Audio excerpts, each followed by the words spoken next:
అదిగో ఆ రంగనాథ రామాయణంలో వర్ణించిన వర్ణనలకు తగ్గట్టుగా ఈ నామేశ్వర, కాటేశ్వర, ఐతేశ్వర దేవాలయాలు నిర్మించిన శిల్పి రామాయణ దృశ్యాలను చెక్కాడు. వాటిలో ఎలా ఉన్నాయో తెలుసా మీకు?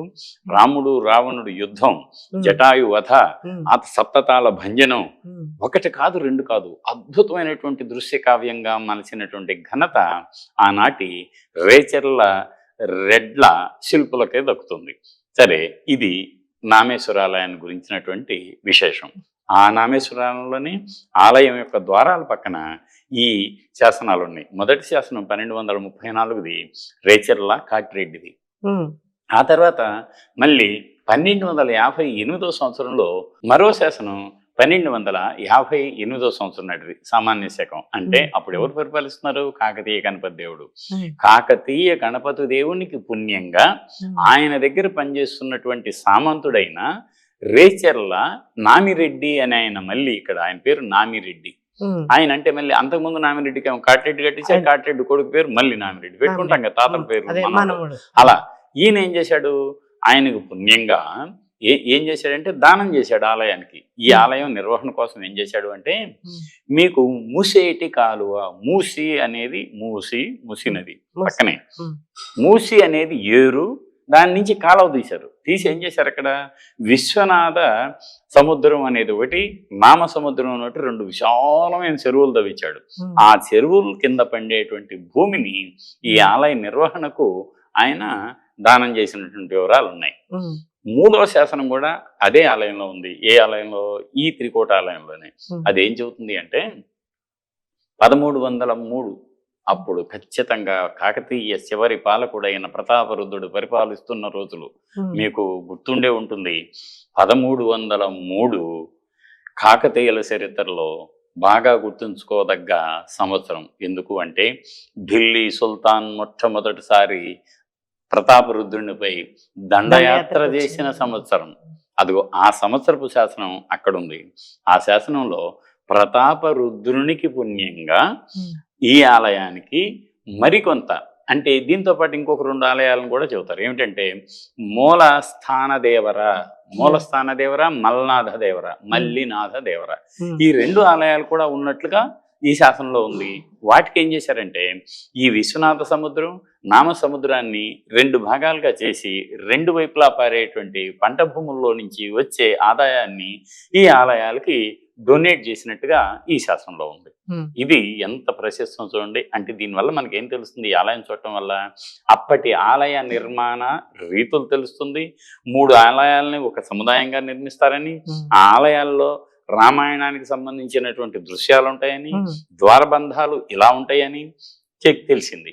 దీంతో పాటు ఆనాటి పాలకులు ఆలయాలను ఎందుకు కట్టారు, ఎవరి పేరును కట్టారు, ఏ సంవత్సరంలో కట్టారు, ఏమి దానం చేశారు, ఎన్ని విషయాలు తెలుస్తున్నాయి. ఇవన్నీ కూడా ఆనాటి రాజకీయ, సామాజిక, ఆధ్యాత్మిక, ధార్మిక విషయాల కలయికగా మనం ఈ ఆలయ సందర్శనని వర్ణించుకోవచ్చు. అసలు ఈ శాసనాల మీద ఇలాగా ఈ చరిత్ర అంతా రాసి పెట్టాలన్న ఆలోచన ఎలా వచ్చింది సార్? అంటే వాళ్ళకి శాసనం అంటే ఏమిటంటే, శాసనం అనేది శాసించటం, ఆదేశించటం, ఆజ్ఞ ఇవ్వటం, అమలు జరిగే ఆజ్ఞ ఇవ్వటం. ఈ శాసనం అని ఎందుకన్నారంటే అది అమలు జరగాలి అని, అంతేగాని దాని నుంచి ఎవరు పక్కకు పోవటానికి లేదు. అందుకని దాన్ని శాసనం అన్నారు. ఆ శాసనం శాశ్వతంగా ఉండడం కోసం ఏం చేస్తున్నారు? అటు ద్వారబంధాల పక్కన, స్తంభాల పైన, విడిగా శాసన స్తంభాల పైన ఈ శాసనాలను చెక్కిస్తారు. ఇంతే కాకుండా మరికొంతకాలంలో ఈ బ్రాహ్మణులకు కొన్ని గ్రామాలని అగ్రహారాలుగా చేసి నా కరగ్రాహ్యమితే అగ్రహారం అంటారు. అంటే ఏమిటి? మీరు కరగ్రాహ్యం, కర అంటే ట్యాక్స్, ఆయకర్ర అంటాం చూసారా? ఆయకర్ర అంటే ఆదాయ పన్ను అని. కర్ర అసలు కరమే లేదు, అంటే పన్ను లేనటువంటి ఊరు, దాన్ని అగ్రహారం అన్నారు. ఎవరికి? బ్రాహ్మణులు ఉంటున్నారు, వాళ్ళు అనేక జ్ఞాన సంపన్నులు, వాళ్ళ మీద ట్యాక్స్ ఎందుకు వేయాలి, వాళ్ళు కూడా బతుకు తిరుగుతూ ఆ గ్రామానికి వాళ్ళు సహాయ సహకారాలు అందిస్తారు అన్న ఉద్దేశంతో ఆ గ్రామాన్ని పన్నులు లేని అగ్రహారంగా ప్రకటించి దానం చేస్తారు. చేసినప్పుడు ఇదిగో వీళ్ళందరికీ ఇన్ని భాగాలని కూడా చెబుతారు. వాటన్నిటినీ రాగి రేకుల మీద చెక్కుతారు. వాటిని మనం రాగిరేకు శాసనాలు లేక తామర శాసనాలు అంటాం. రెండిటికి ఏంటి తేడా? రెండింటికంటే ఇప్పుడు మీకు ఈ రాగి రేకులు అయితేనేమో ఎవరికి ఇచ్చామో పర్మనెంట్గా అడిగినప్పుడు వీ వాంట్ టు సీ అంటారు అనుకోండి, ఇదిగో ప్రూఫ్ అంటారు. ఇదిగో ఈ చెరువు కింద మీకు 24 మరుతుర్ల భూమిని దానం చేశారు ఫలానా నాగశాస్త్రులు గారికి అంటాం అనుకోండి. అడుగుతాడు వచ్చిన అధికారి, ఏది మీకు దానం ఇచ్చినట్టు ఆధారం ఏంటంటే ఇదిగో మా ఇంట్లో రాగి రేకు ఉంది, రాజుగారి ముద్రతో ఇచ్చినటువంటిది అని చూపిస్తాడు అనమాట. దాని కింద ముద్రలు ఉంటాయి. అంటే ఇప్పుడు దస్తావేజీ లెక్క. అలాగే ఇప్పుడు ఎట్లయితే రిజిస్ట్రార్ ముద్రలు సార్, మరి ఇప్పుడు ఈ త్రికూటాలయం కాకుండా మరి ఇంకే ఆలయాలన్నా ఉన్నాయా? ఉన్నాయమ్మా. అక్కడ ఏమైందంటే ఈ త్రికోటాలయానికి కొంచెం ఎగువగా మరొక అద్భుతమైన ఆలయం ఉంది. త్రికోటాలయాలయం భూమి మీదే నిర్మించబడ్డాయి, కానీ దీని నుంచి కొంచెం దూరంగా ఉన్నటువంటి మరో ఆలయం కాకతీయ వాస్తు శైలిలో ఎత్తైన ఉపపీఠం లేక ప్రదక్షిణా పదం అంటాం మనం. ఆ ప్రదక్షిణా పదం మీద అద్భుతంగా తీర్చిదిద్దిన ఆలయం ఉంది. దాన్ని వైష్ణవాలయం అని అనవచ్చు. ఎందుకు అంటే ఆ ఆలయ గోడల మీద చెక్కినటువంటి శిల్పాల్లో 24 విష్ణు రూపాలు, భారతం, భాగవతం, రామాయణ దృశ్యాలన్నీ ఉన్నాయి. చిన్న చిన్న బొమ్మలు ఉన్నాయి, పెద్ద పెద్ద బొమ్మలు ఉన్నాయి. వాటిల్లో సురసుందరులు ఉన్నారు, సామాన్య జనం ఉన్నారు. ఎంత అద్భుతంగా ఉంటుందంటే ఒక్కొక్క చోట నమూనా ఆలయ చిన్న చిన్న ఆలయాలు ఉన్నాయి, చక్కటి తోరణాలు ఉన్నాయి, తర్వాత ముత్తుమాలలు ఉన్నాయి. ఎంత అద్భుతంగా ఉంటుందంటే అంత అద్భుతంగా ఉంటుందన్నమాట. కింద నుంచి పై వరకు అబ్బా ఎంత అందంగా ఎలా తీర్చిదిద్దారు, రాతిని చిత్రికబట్టారా అన్నంత భ్రమను కల్పించే రూప లావణ్యంతో ఈ ఆలయాన్ని నిర్మించారు. ఈ ఆలయం ఈ 8 వరుసల ఉపపీఠం అంటాం మేము, దాన్నే ప్రదక్షిణ పదం అంటాం. చుట్టూ అలా ఎత్తు మీదే ప్రదక్షిణ చేస్తూ స్వామివారికి నమస్కరించుకోవడానికి వీలుగా ఉంటుంది. అలా ప్రదక్షిణ చేసేటప్పుడే ఆలయ గోడల మీద ఇందాక నేను చెప్పినటువంటి దృశ్యాలు, శిల్పాలు అన్నీ ఉంటాయి. తద్వారా తెలుసుకోవడానికి వీలవుతుంది ఈ బొమ్మ ఏమిటి, ఈ బొమ్మ ఏమిటి అని తెలుసుకోవడానికి వీలుంటుంది. అక్కడ ఉండే స్థానాచార్యుల వారు ఈ శిల్పాల గురించి చెబుతూ ఉంటారనమాట. దాని మీద ఉన్నటువంటి కప్పు ఎంత విలక్షణంగా ఉంటుందో తెలుసా? రామపాలయం కప్పు ఎలా ఉందో అలాగే ఇలా పైనుంచి బాగా విశాలంగా చూరు బాగా బయటకుండి దాని కింద ఈ మన కొయ్యలో చేసినటువంటి దారుశిల్పి నైపుణ్యం అంతా అందులో కనిపిస్తుంది మనకి.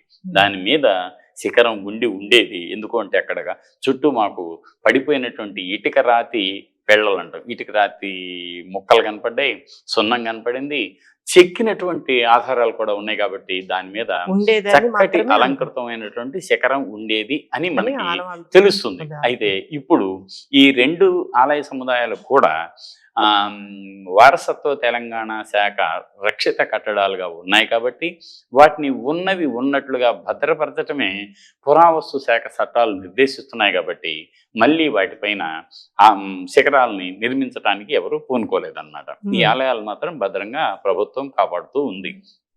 ఈ ఆలయానికి ఇందాక త్రికూటాలయానికి మధ్యలో ఒక విచిత్రం ఉంది. ఏమిటి ఆ విచిత్రం అంటే ఒక ఇస్లామిక్ కట్టడం ఉంది. ఏమిటా ఇస్లామిక్ కట్టడం అంటే ఒక చిన్న ఒక గుమ్మటాన్ని పోలినటువంటి మసీదు ఒకటి ఉంది అక్కడ.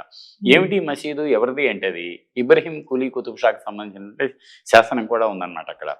దానికి ఎందుకు వచ్చింది అంటే ఏ పరిపాలనా కాలాల్లో వారికి సంబంధించిన కట్టడాలు నిర్మించుకోవడం ఆనవాయితీ కదా.